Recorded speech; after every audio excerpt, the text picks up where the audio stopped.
ചില പുസ്തകങ്ങൾ നമ്മളിൽ പാടുകൾ ഉണ്ടാക്കി പോകും. അത്തരത്തിലുള്ള ഒരു പുസ്തകമാണ് മുഹമ്മദ് അബ്ബാസിന്റെ വിശപ്പ്, പ്രണയം, ഉന്മാദം. ജീവിതത്തെക്കുറിച്ചുള്ള ഒരു പച്ചയായ മനുഷ്യന്റെ അതിസാധാരണമായ സത്യസന്ധമായ ആവിഷ്കാരമാണ്, വെളിപ്പെടുത്തലുകളാണ് ഈ പുസ്തകം.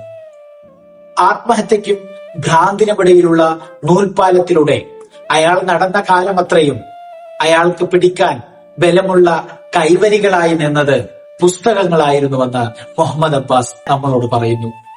ജീവിതം, മനുഷ്യൻ, പ്രണയം, ഇവ മൂന്നും ഒരു നിർവചനത്തിനും വഴങ്ങിത്തരില്ലെന്ന് മാത്രം അറിയാം.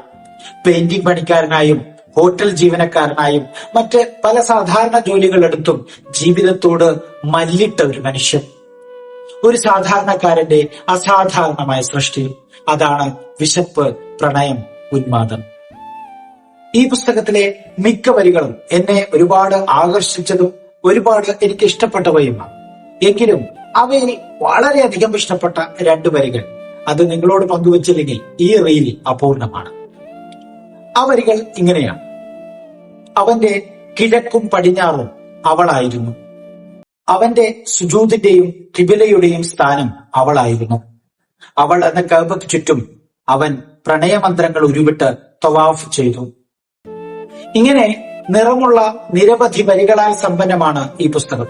അതുകൊണ്ട് വായിക്കാത്തവർ ഉടൻ തന്നെ വായിക്കണേ മുഹമ്മദ് അബ്ബാസിന്റെ വിശപ്പ്, പ്രണയം, ഉന്മാദം.